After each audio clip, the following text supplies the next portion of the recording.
las que dan la vida por sus hijos. Que vivan las mujeres que son madres. Este mes en Movistar celebramos a la mujer que toda madre lleva dentro. Compra un Huawei Y6 2018 y llévate gratis audífonos inalámbricos para conectarte con lo que eres. Feliz día, mujer. Feliz día, mamá. Movistar. Elige todo. Aplica desde planes de $25. Aplican restricciones. Revisa condiciones en www.movistar.com.es.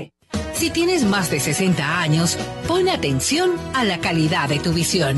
Es común que empiece el proceso degenerativo del cristalino y tengas catarata, la opacidad del lente natural interno del ojo. En Clínica Santa Lucía, encuentra tu diagnóstico y tratamiento de vanguardia para este y todos los problemas de la visión.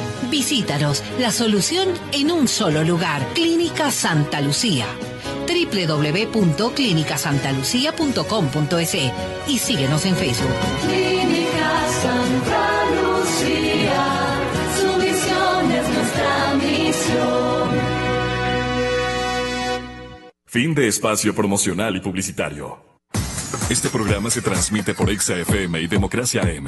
Mírelo en YouTube por Democracia TV. En Twitter somos Democracia S. 815. Me he permitido, señoras y señores, invitar al señor doctor Gustavo Medina López, ex procurador y ex fiscal general de la Nación, y al señor economista don Marcos López en el puerto principal, académico y comentarista muy importante, para que nos hagan conocer su impresión respecto a los equívocos, aparentemente equívocos, de los frentes políticos, de los frentes jurídicos y de los frentes económicos de los gobiernos primos hermanos que se han sucedido y que nos mantienen en una situación de conflictividad incluso del área social. ¿A qué me refiero? Yo vine y dije que yo tenía mis particulares objeciones al hecho de que el endeudamiento cargado de mala fe, con otro tipo de interés, de arruinar la agenda económica del gobierno del presidente Moreno, se vino a perpetrar durante los primeros meses de esta administración que cumple justamente mañana un año. Yo quiero recalcar en esto, señores oyentes, ¿por qué vinieron? ¿Quiénes les trajeron a la cartera de finanzas? Dirán el mismo señor presidente Moreno. Pero ¿quién sugirió que optimicen un lineamiento fundamental? Gasto corriente, mismo gasto, mantención del mismo equipo de colaboradores en número y en características, pero no solamente los cuadros más significativos, sino los gastos que se han operado durante estos 12 meses tienen relación a generar en las arcas fiscales las mismas consecuencias. No variaron cuando nombraron a lo que venía siendo el primer ministro Carlos de la Torre con lo que vino a ser María Elsa Viteri. Endeudarle más al país. ¿Se da cuenta el señor presidente que esto me da la impresión de que se dio cuenta? Y naturalmente produce al año, bajo el manto de que es un año y que políticamente, históricamente, los presidentes jefes de Estado tienen la obligación de revisar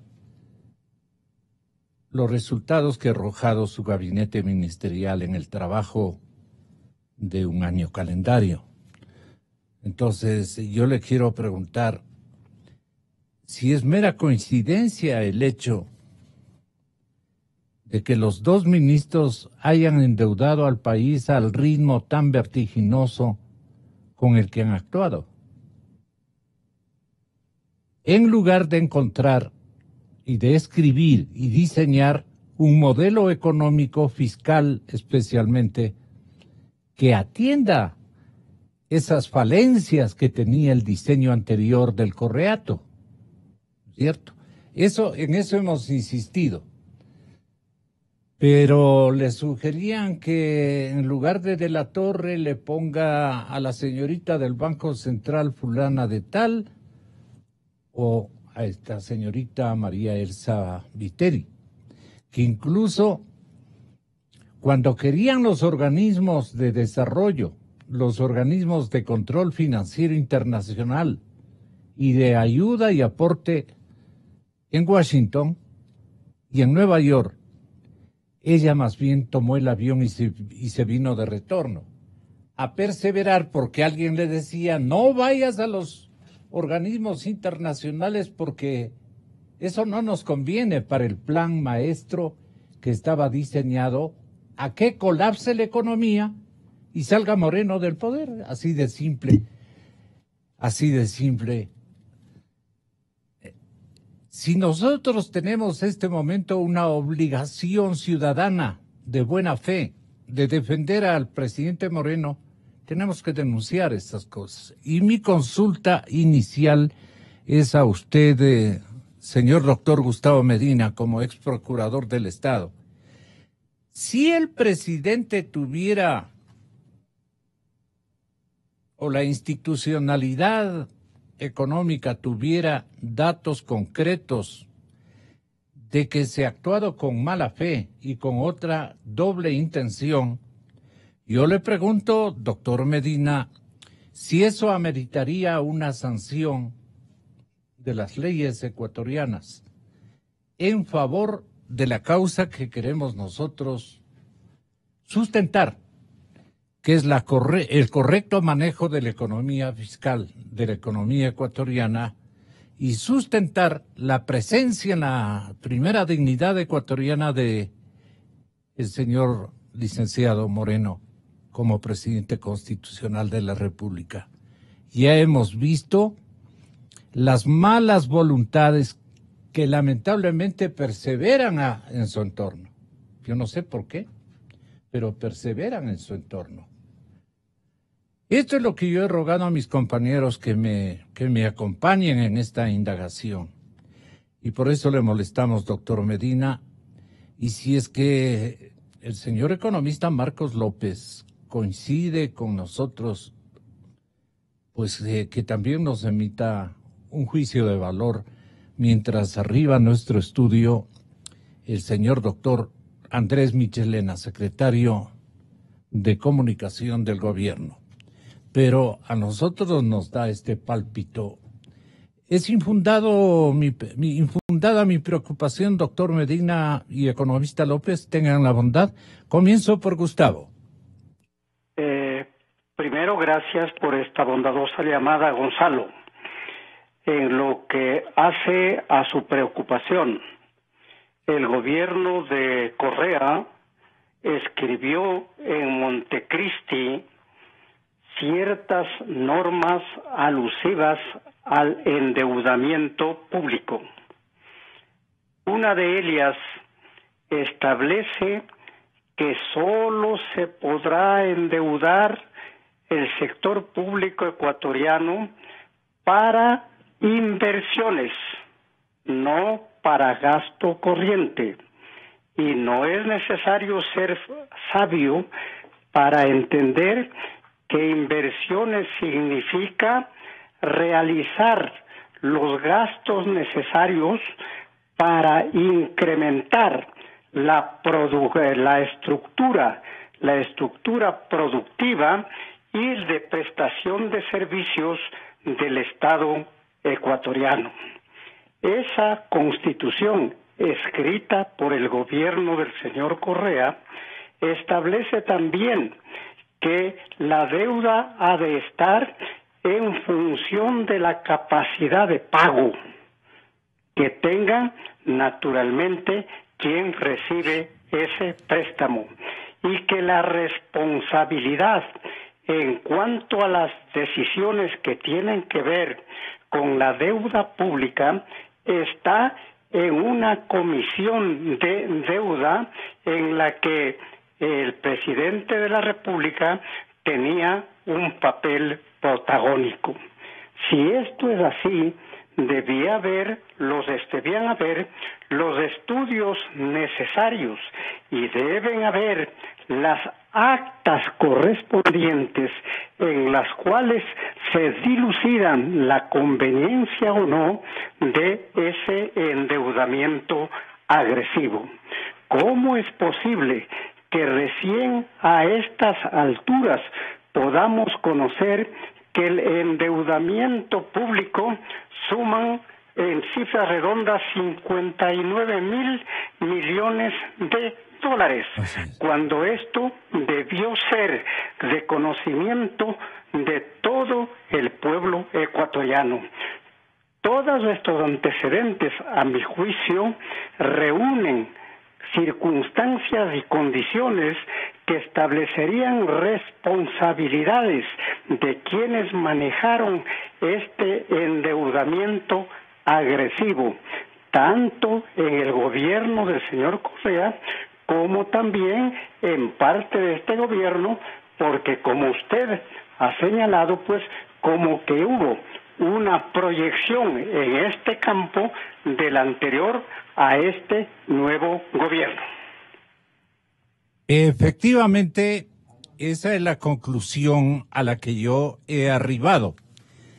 Y el señor economista y exministro de Economía y Finanzas, don Mauricio Pozo Crespo, precisamente dice: la década 2007 a 2017, gobernada por Correa, tuvo episodios de toda naturaleza,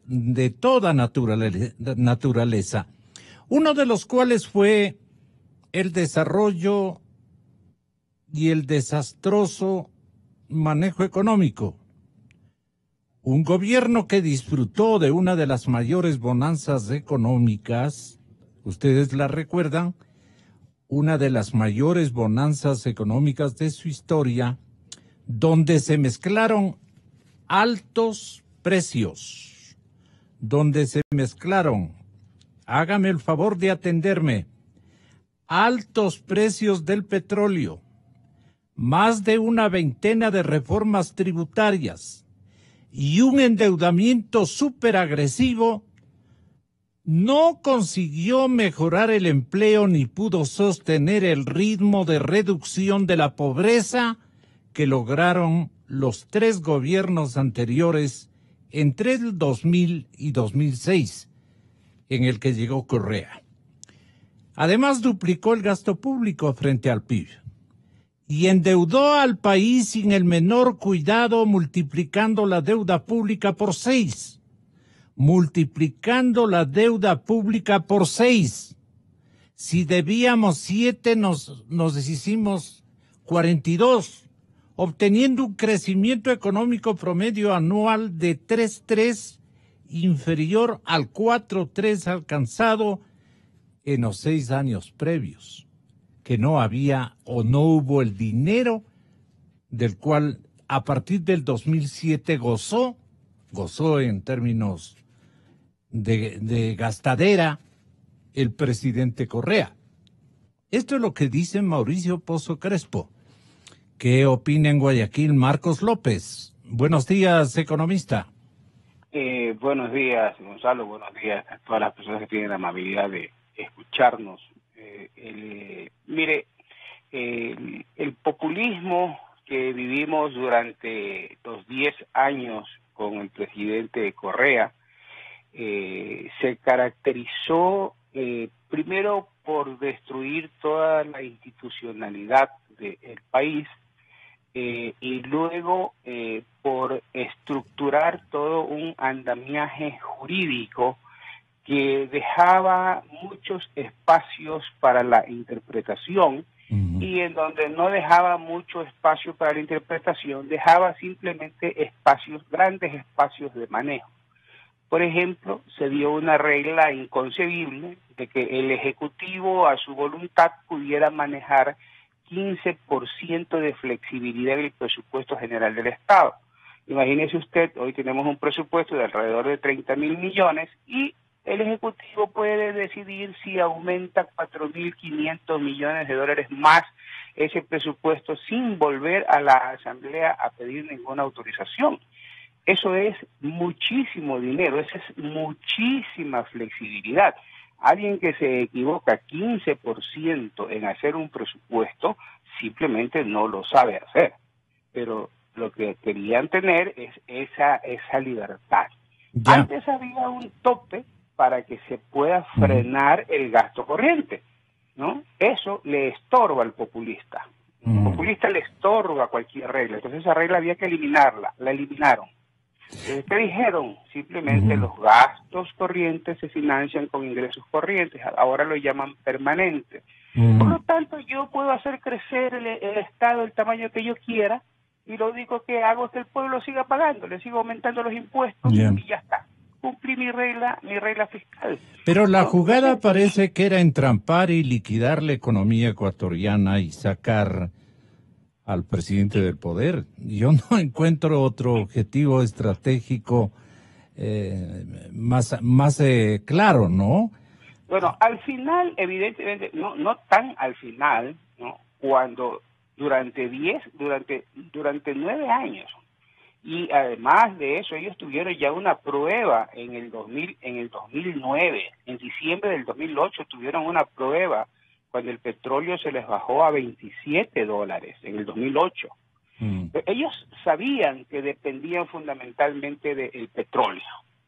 Entonces, cuando se cae el precio del petróleo, ellos saben que se les cae todo el andamiaje. Eso es lo que vinimos repitiendo durante 10 años los analistas económicos. Señor, usted está dependiendo de una sola variable, el precio del petróleo, y así no puede ser, ¿no? Cuando se le viene abajo todo este tema, entonces comienza el tema del endeudamiento, a endeudarse de una manera atroz. Así es. Nos endeudan de una manera atroz para sostener ese modelo populista que tenía el presidente, porque no podía darse el lujo de bajar el nivel de gasto que tenía para poderse equiparar a los ingresos y no generar el problema que generó con la deuda. Esa misma obsesión, economista, no empleó ninguno de los dos ministros, no emplearon ninguno de los dos ministros de Economía y Finanzas, que tenían más bien membretes del anterior gobierno, marcas del anterior gobierno, no precisamente del estilo que quería imprimir el señor presidente Moreno. Entonces lo que ocurre es que querían liquidarlo por la vía de endeudar, no querían ningún empréstito racional de los organismos de Washington y de Nueva York, más querían de los sectores financieros especulativos, para que en un momento dado esto reviente y obviamente la administración Moreno se caiga de bruces. Bueno, de entrada el mismo presidente Correa sabía lo que iba a pasar. Es tan así que toma una posición tan humilde, muy poco real en él, de decir: yo no voy de candidato a la presidencia de la República, no, yo no voy a la reelección, yo no quiero seguir, voy a ir con mi familia. ¿Por qué? Porque sabía la debacle que él mismo había dejado organizada. Correcto. Ahora, durante el primer año de gobierno del presidente Moreno, sigue sucediendo más de lo mismo, ¿no? Simplemente cambió la cara amable del presidente, cambió un estilo del presidente, pero dejó la economía en manos de los mismos de siempre. Y los mismos de siempre siguieron haciendo lo mismo de siempre. Siguieron manteniendo el gasto para que el presidente Moreno no pierda la popularidad y siguieron endeudando porque no había otro camino. Entonces el presidente Moreno aprovecha este primer año para legitimar su posición. Un presidente que llegó con dudas de que hubo un fraude, de que no tenía la suficiente diferencia frente al candidato Lasso para decir pues que ganó contundentemente la elección. El pueblo no estaba completamente convencido de su triunfo, entonces se dedica políticamente a afianzar su gobierno. Y para eso era necesario seguir manteniendo la popularidad y seguir manteniendo el gasto. Y los otros dijeron, bueno, si quiere seguir manteniendo el gasto, seguimos el mismo modelo. Entonces yo no eximo totalmente de culpa al presidente Moreno en este tema. Él sabía las consecuencias y si no las sabía, un estadista tiene que aprenderlas. Él sabía las consecuencias que significaba el mantener ese nivel de gasto que él necesitaba para lograr su objetivo político. Un estadista no puede dedicarse a un solo frente y eso ya lo aprendimos con Maguad. ¿Qué pasó en la época del presidente Maguad? Él se dedicó solo al tema de la paz y dejó el tema económico a un lado en manos de sus ministros. Cuando de repente se arregló lo de la paz, perfecto, un hecho histórico para nosotros, cuando él se dio la vuelta a ver la parte económica, era un desastre. Era un desastre y tuvimos la crisis del 99. Pero un estadista tiene que tener la capacidad de estar en distintos frentes, de dirigir distintos frentes. Él es el jefe de Estado. Y ese Estado está dividido en varios frentes. Entonces, me reúno en este momento con el frente económico, pero también tengo que reunirme con el frente social, tengo que reunirme con el frente de producción, es decir, tengo que reunirme con varios frentes, ¿no? Entonces, con el frente político, pero no puedo dedicarme solo al frente político y descuidar lo demás. Entonces, yo no lo exoneraría de toda culpa al presidente Moreno de lo que sucedió. Y hoy está tratando de enmendar ese tema con un nombramiento que ha generado cierta confianza en el sector externo, pero que faltan todavía varias cosas para que se termine de afianzar esa confianza, ¿no? Bueno, pero en eso está. La rectificación es importantísima. Sí, es importantísima la rectificación en cuanto a los nombramientos. Ahora, lo importante va a ser que se le dé el apoyo necesario al ministro Richard Martínez para que ponga en marcha todo ese proyecto que él ya lo ha mencionado, sus principales puntos, para que le permita formar un equipo económico que vaya alineado en esa dirección y además que tenga otras instituciones que no le remen en contra. Por ejemplo, el Banco Central no le puede remar en contra al ministro de Finanzas. No, con esto quiero decir que tienen que alcahuetear las cosas, para nada. Yo más bien reclamo, por ejemplo, la autonomía del Banco Central para que le diga al ministro, estas son las cifras reales, para que nos diga al país. El central es el que debe manejar las cifras. Y decir, señores, yo como ente autónomo, como era antes, aquí están las cifras. Y yo las publico estén como estén. Yo no me las voy a guardar, porque a mí la ley me obliga a que las publique. Yo las tengo que publicar. ¿Verdad? El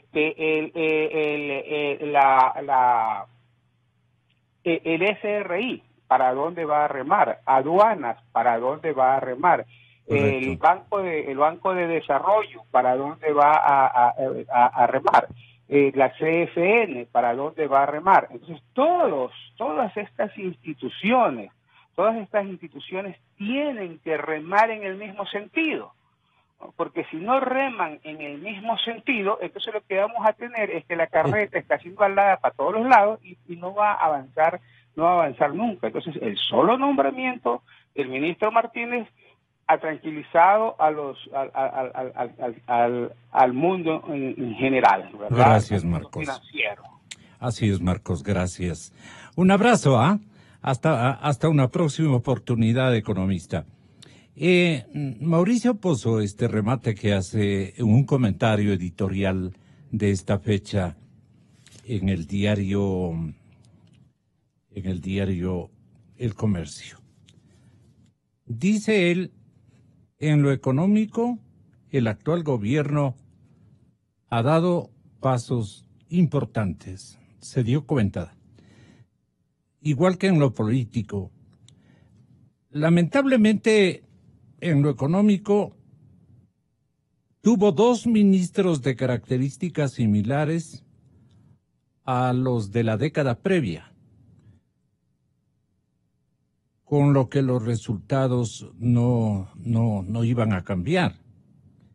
Hace pocos días nombra un nuevo ministro con ideas correctas, un perfil distinto, dice Mauricio Pozo, conocedor del tema y con santas o sanas intenciones. Sí, porque ahora se necesita que las intencionalidades sean santas. Tenemos mucha gente que parece santificar sus acciones de colaboración, pero no hay tal. Los partes lo dan a otra persona. Y eso me responsabilizo como periodista en decirlo y como medio de comunicación. Nos damos cuenta en el gran público aquello, pero no todos. Necesita entonces, según Mauricio Pozo, el total respaldo presidencial Martínez y un acompañamiento adecuadísimo de las políticas internacionales, así como en las otras instancias del manejo económico. Presidente, termine de sanear su gabinete, el país lo reconocerá.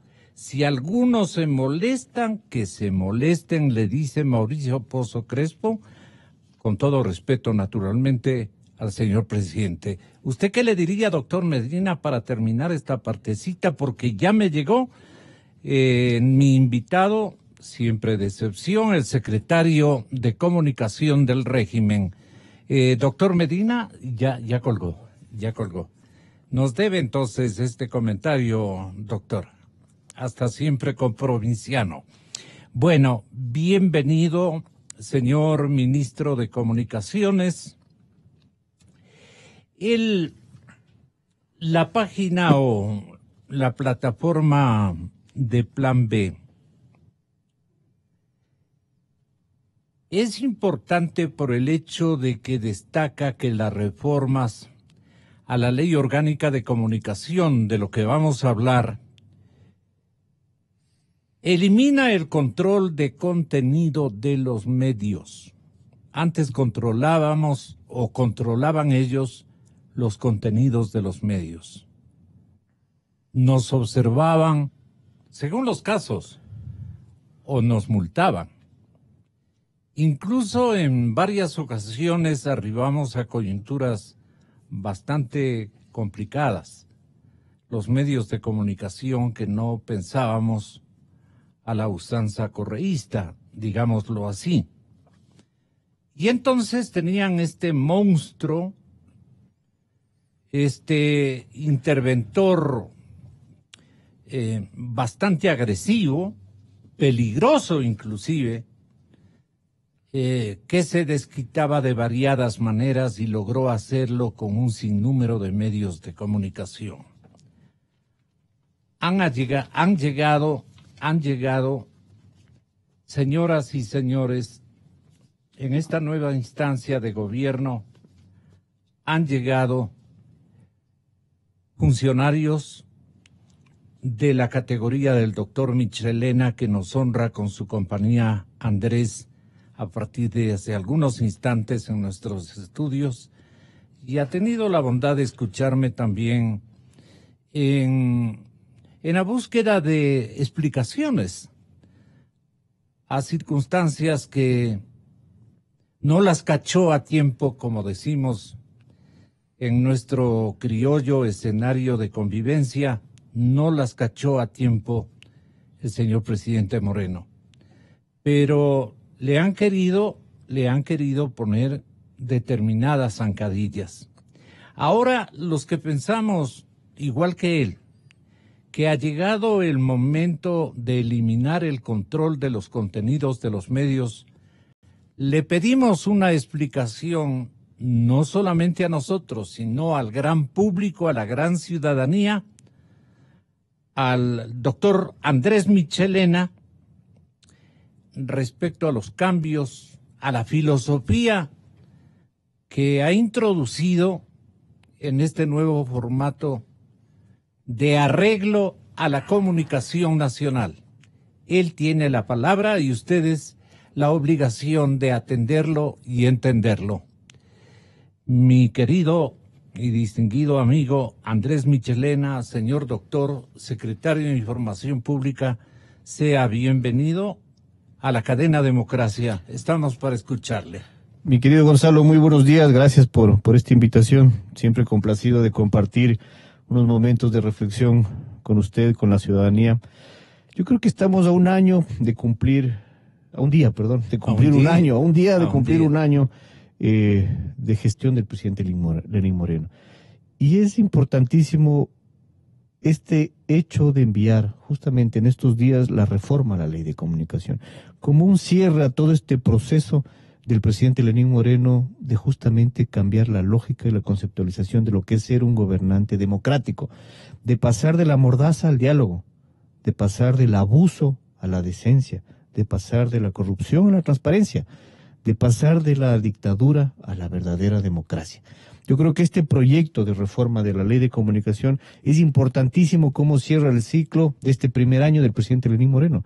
Ha sido un año complejo, un año, como decía José Hernández en sus páginas de reflexión, donde el presidente Lenín Moreno ya se ha ganado unas cuantas páginas de la historia, simplemente por su valentía, por su espíritu democrático y por su afán de transparentar un gobierno que lo recibió sin una mesa servida, sin un mínimo respeto a los derechos humanos, sin aires de libertad, sin decencia y con abuso. Yo creo que este concepto básico de la ley de la reforma a la ley de comunicación lo que busca es pasar de una instancia de sanción, de control, de vigilancia a un proceso pleno de respeto de la libertad de expresión y de respeto a los derechos humanos. La expresión no es una concesión. La libertad de expresión no es un derecho que da una concesión el Estado, es un derecho que tienen todos los ciudadanos. Es partir de una instancia de control y sanción a una instancia plena de respeto con las normas internacionales, con el respeto a las normas internacionales y con respeto a las normas también. ¿Qué decían las normas internacionales para una cabal comprensión del público que está ejercitando un escogitamiento en lo que había y en lo que viene? El derecho a la comunicación no se puede vigilar, supervisar y sancionar.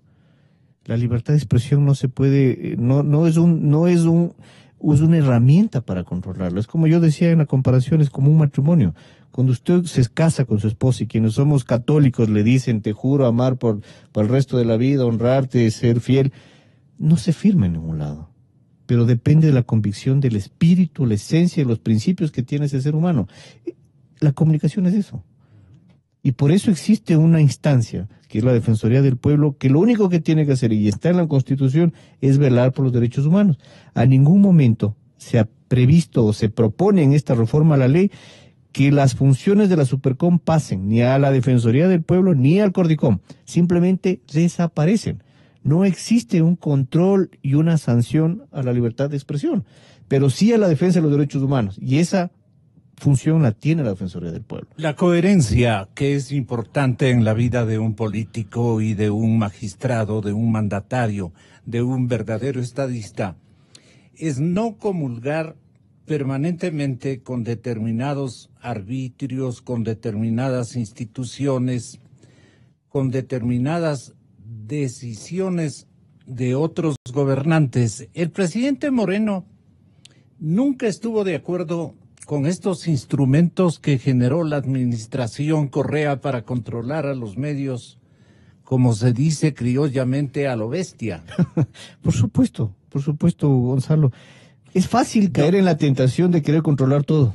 Es fácil caer en la tentación de querer ser superpoderoso, porque puede hacerlo, tiene el poder, tiene las herramientas, lo cual es muy difícil de ser realmente un demócrata.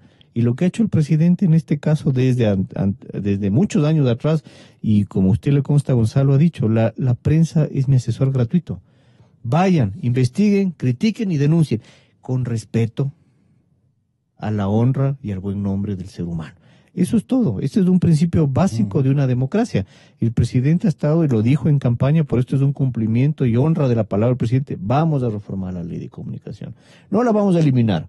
Y creo que ese fue un gran acuerdo de muchas instancias que son parte de este proceso. Ya, pero a mí no me una dice ley el que presidente, sancione. pero respeta los derechos humanos. Por supuesto, seamos responsables. Seamos libres de expresión, pero Ese es el responsables. canje de... Ahora, la responsabilidad está en manos de ustedes, Gonzalo. No en manos de una institución llamada Supercom, que lo único que hizo es ponerles una espada detrás. Ahora la responsabilidad está en manos de ustedes, de los periodistas, de los medios de comunicación, de los empresarios de la comunicación.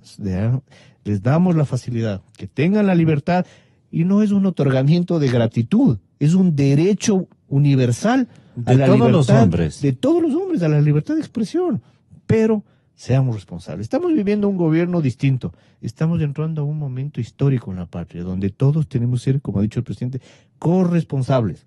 El gobierno solo no hace nada. ¿Cuándo perdemos responsabilidad ética de contenidos y especialmente en nuestra tarea de adjetivizar, en nuestra tarea de supervisar el fiel cumplimiento de las normas, de las leyes, el fiel respeto a los derechos humanos, a los derechos de los demás, la denuncia abierta, contundente a los hechos delictuosos que determinados protagonistas en este mismo gobierno bien pueden caer en la tentación de ultrajar la ética del presidente de la República, hacer quedar totalmente mal al régimen a través de mecanismos que poco a poco avanzan con síntomas de una corrupción generalizada, como ocurrió en el antecesor del presidente Moreno. Como usted lo dijo, Gonzalo, le pusieron muchas zancadillas al presidente Lenín Moreno. Y parte de esto, y por eso este es un trabajo conjunto entre todos los ciudadanos del país. ¿Cuál es el objetivo del presidente? Que a todos nos vaya bien. Que a todos, no solo a los pobres, no solo a los ricos, no solo a los empresarios, no solo a los burócratas, a todos que nos vaya bien. Esto es un gobierno de todos.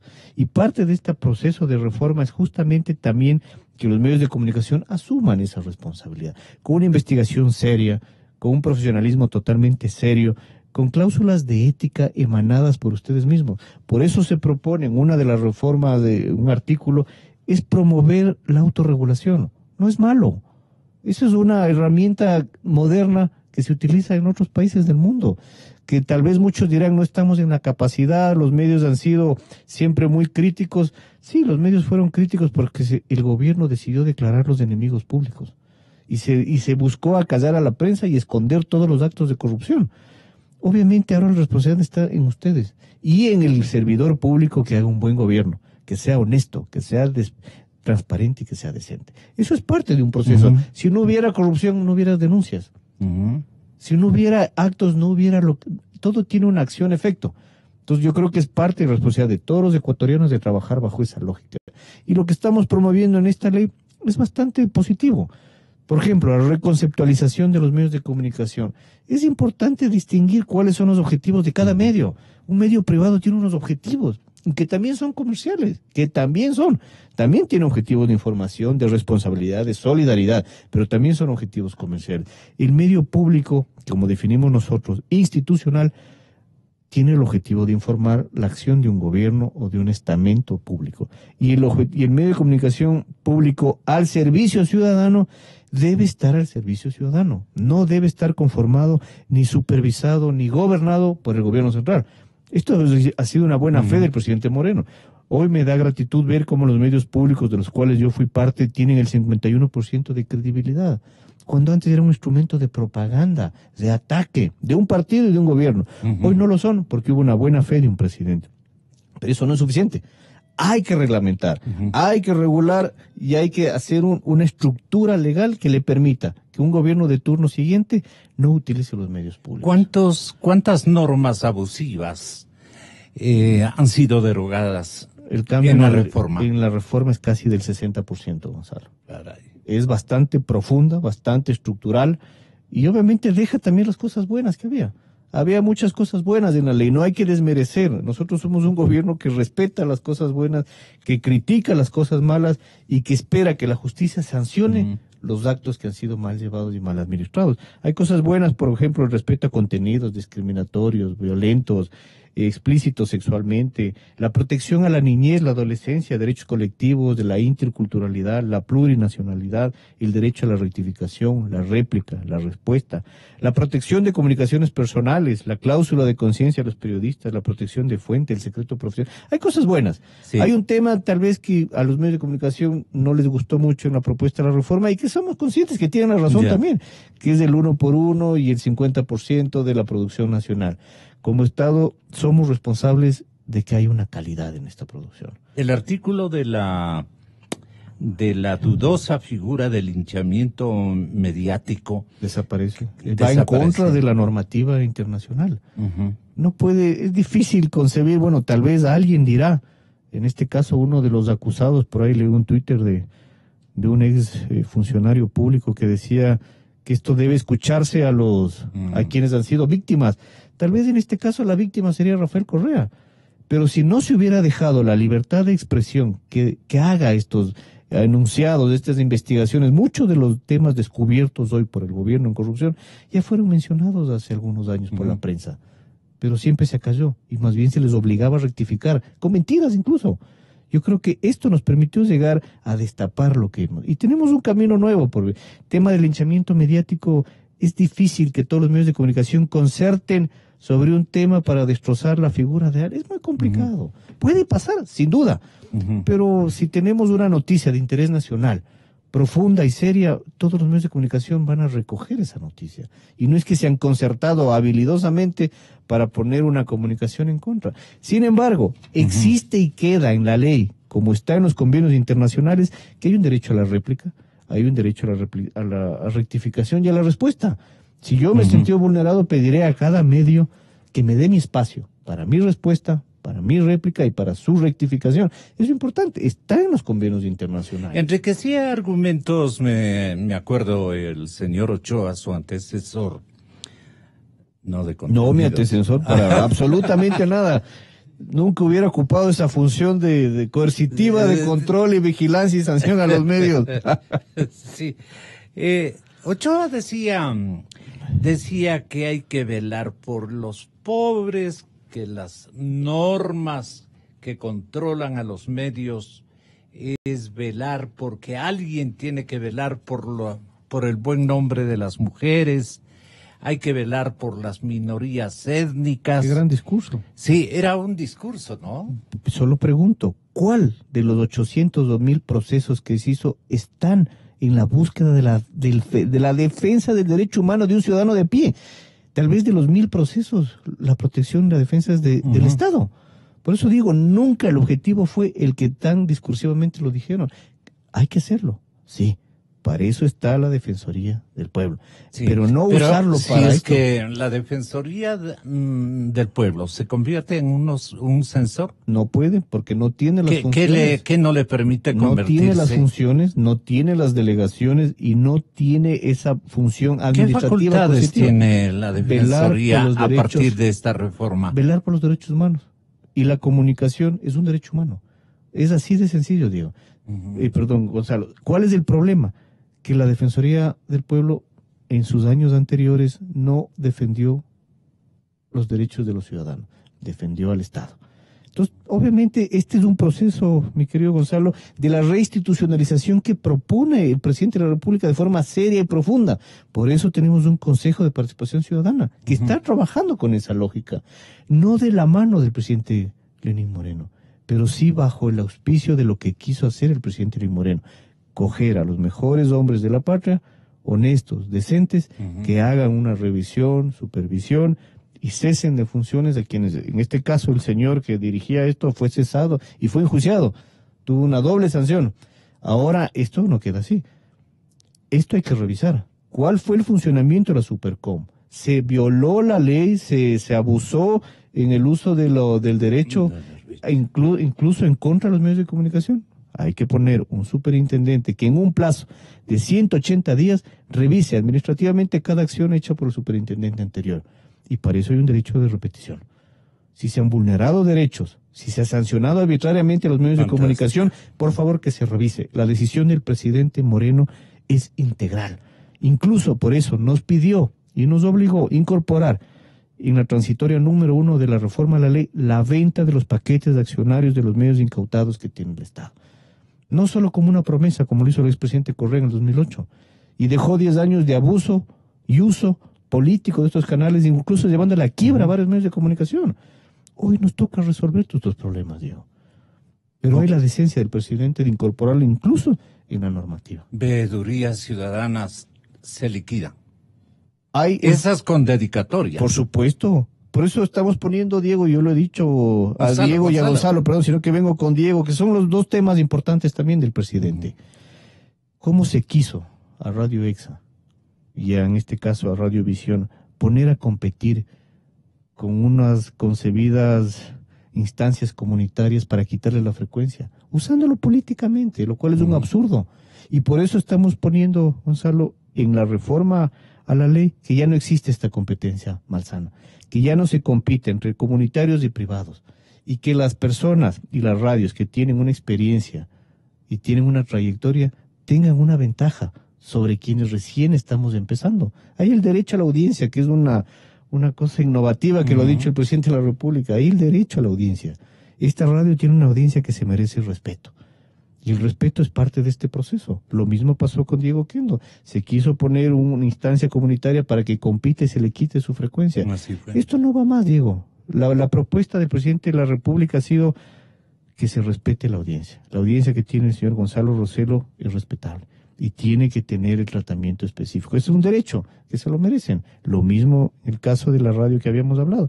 Yo creo que esto es parte del proceso importante de una reforma. Igualmente, que el espectro radioeléctrico se les dé el 34%. Sí, está bien a las radios comunitarias y ciudadanas, es un gran derecho, un gran logro, pero que se fomente su desarrollo y que no se ponga a competir ese mismo espacio con el sector con el sector privado y el sector privado. El sector público. El sector público tiene su espacio, pero no necesita el 33%. Ese 33% debe estar para el sector privado, para que compitan, para que haya incluso mayor competencia entre sí. Y eso va a ser fomento de una mejor calidad entre todos, ¿no? Sale ganando el público radioyente. Por supuesto, Gonzalo. Creo que es importante. Es importante. Hay 9 reformas claras. Estamos trabajando también, sí, en la fortalecimiento de la Cordicom. Es importante que el Cordicom... El periodismo de investigación está garantizado porque por ahí sale como que Fernando Villavicencio hackeó los sistemas de comunicación del Palacio Presidencial y con esa materia prima abusiva,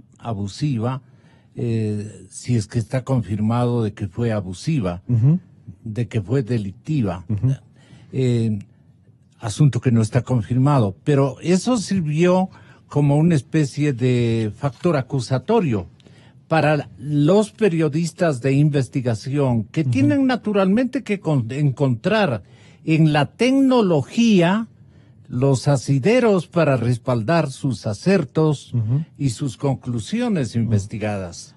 Esa parte está legislada adecuadamente. Hay una protección a las comunicaciones personales, que es evidente, o sea, lastimosamente... Parte de los derechos por supuesto, humanos. Son parte de mi defensa, pero vivimos en 10 años donde había una Secretaría de Inteligencia que le espiaba a usted. Entonces, si veo que no hay un respeto mínimo a ningún derecho humano, cualquier ciudadano se pone a hacer cualquier... Es que han puesto una sucursal con toda la tecnología, créame, y nos están espiando y escuchando... Por supuesto. A todo el mundo hasta este instante. No creo que tiene razón social ni marca todavía, pero ya lo descubrirán los organismos de inteligencia que respaldan a los derechos ciudadanos y de los periodistas ecuatorianos. Sí me entiende claramente el público y el señor ministro de Comunicación. Eso es violentar los derechos tanto de ustedes como de cualquier ciudadano de a pie, y no puede darse. Sí, lastimosamente desaparecieron equipos de la Secretaría de Inteligencia. ¿Quién los está usando? Es un tema que hemos vivido 10 años de hostigamiento, de supervigilancia, y lo que busca esta reforma, mi querido Gonzalo, es justamente pasar del control a la defensa de derechos y de la responsabilidad que tenemos todos como ecuatorianos. Es un proceso importante, es un proceso que funciona bien, y parte de dos cosas que no hemos podido hacer, Gonzalo, y que es importante mencionar. En la reforma a la ley no se menciona la comunicación como un servicio público. Dentro de los convenios internacionales es un derecho. La comunicación es un derecho, no es un servicio público como el agua, la electricidad, es un derecho universal. Como esto está en una enmienda que hizo el expresidente Correa en el 2015, lo que se ha hecho inteligentemente, una propuesta del presidente Moreno, es que se haga una opinión consultiva a la Corte Interamericana de Derechos Humanos y que la Corte decida si es que esta opción que está incorporada en la constituyente viola el derecho internacional. Eso nos dará una respuesta y nosotros debemos acoger. Igualmente en el proceso de participación de otros negocios. Hay dos temas que no se pudieron entrar en la reforma, que es un empresario de la comunicación no puede tener más negocios. Y con eso se buscó cerrar algunos temas de inversión. También puede ser una violación al derecho. Hay que ver. En este caso hay gente que tenía otros negocios en temas de derechos, no tal vez que sean de alguna forma que busquen violar los derechos de la comunicación, pero también hay que hacer una consulta a la Corte. Y lo otro es permitir... no suena bien, no se sintoniza adecuadamente. ¿Por qué digo esto, Gonzalo? La multiplicación de actividades que tienen otras características y obviamente otros objetivos, otros objetivos de rentabilidad, por decirlo de alguna manera, y uno no puede ser juez y parte. Por supuesto, pero había otra cláusula, por ejemplo, que no permitía que ingrese la inversión extranjera al país, y solo se dejaba que la inversión extranjera ingrese a medios de comunicación regionales o comunitarios, y no a medios nacionales. Ahora, se está abriendo la posibilidad. O sea, yo creo que el respeto a los derechos debe ir en todo el esqueleto de la reforma de la ley de comunicación. A veces nos pone a competir, pero es sano, es sano.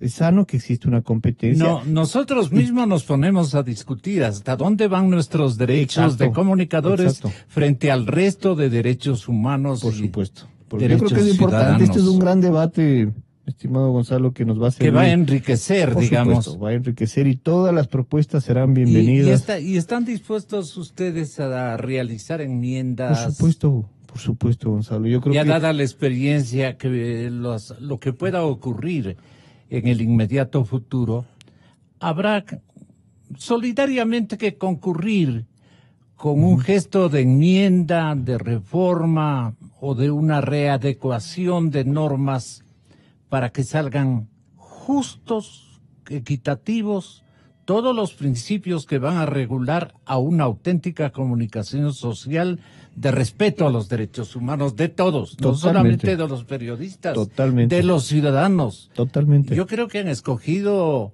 el mejor medium. En los derechos humanos.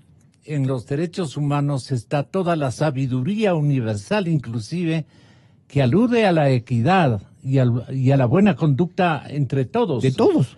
Las buenas obligaciones, los buenos derechos. Qué buena nota. Es un debate. Es un vehículo muy interesante, sí, y es un debate. Es un debate. O sea, ahora sí veamos si estamos violentando los derechos en lo mínimo sentido. En mínimo sentido de convivencia social, de ¿Cuánta comunidad? contribución le otorgó a esta preocupación, especialmente en el tema que él ama profundamente, los derechos humanos, el presidente de la República? Fue lo primordial. Parte de la esencia de la discusión de esto, Andrés, que se respeten los derechos de todos, del ciudadano, del periodista, del empresario, de la comunicación. Permanente, de Moreno. Que es importante, porque aquí concluyen muchos derechos, incluso del promotor cultural, del empresario, de la comunicación, del periodista, del ciudadano. Es un derecho global y es un debate importante hacia avanzar. Por eso cuando promovemos el tema de la autorregulación, es muy moderno, es avanzar hacia un proceso moderno. A veces dicen, no, ¿cómo autorregularse? Imposible. Tal vez hace 20 años o 30 años era imposible. Hoy estamos viviendo una nueva época de libertad, de aires de libertad. Que las ideas circulen libremente y que las decisiones sean en conjunto y por el bien común. Creo que es lo más importante. Pero la tecnología, también la digital especialmente, puede o no contribuir a que se cumplan esos derechos. pueden haber distorsiones y abusos. Pues ahí viene el tema de educación, desarrollo y fomento de la comunicación y la responsabilidad también de los medios de comunicación que tienen una credibilidad importantísima. En la encuesta, los medios de comunicación privados que publicó Sedatos hace unos 15 días tienen el 56% de credibilidad, muy cerca de lo que son las Fuerzas Armadas y la policía. Esa credibilidad debe cuidarse como un tesoro. Debe acuñarse como un tesoro y justamente evitar que trabajos, insinuaciones, adjetivaciones pierdan y resten credibilidad. Ese es el reto. Por eso el reto y la responsabilidad ahora está en manos de los medios de comunicación. Si queremos ser mejores, tenemos que ser más responsables. Es sencillo. La responsabilidad es un activo para la tarea. Por supuesto, porque eso te da credibilidad. Y esa credibilidad te da audiencia. Y esa audiencia da rentabilidad económica, porque un medio privado necesita rentabilidad económica para salir adelante. Esto no es malo, Diego. Esto no es malo, Gonzalo. Esto es un proceso de construcción importante, pero de responsabilidad de todos, compartida por el Estado y sus ciudadanos. Me mandas a reconocer mi partida de nacimiento, donde están todos mis datos. Me quedé. Gracias. Que estés muy bien. Como siempre me dices, Esteban, yo ya me quedé preocupado. También, hermano, claro. También yo me he desquitado con anterioridad, ¿no? Le digo a mi hermano Esteban, oye, Gonzalo, te quiero 800 veces más que a mí, porque siempre te dice Esteban, le digo, me voy a pintar un poquito de negro, le digo. Andresito, que estés muy bien. Mi querido Gonzalo, gracias. Muchas y un buen día. Muy amable. Hasta mañana, hasta siempre. Que viva la libertad de expresión. Gonzalo Rosero. Credibilidad incuestionable.